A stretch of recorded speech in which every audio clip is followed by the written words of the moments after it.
create some easy, fun and budget-friendly Christmas lights with me. Using a planter and 3 garden canes, I created a tripod shape which I fixed at the top with some wire. You could use string or tape if it's easier. I then wrapped my tripod shape in outdoor LED lights and fixed these at the bottom to secure them.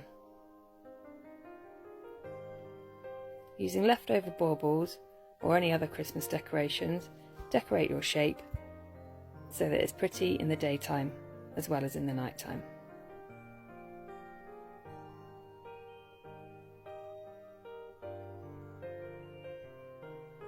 Switch your lights on and they're done.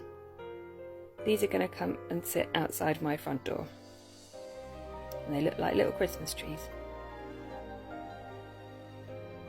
Super easy and effective.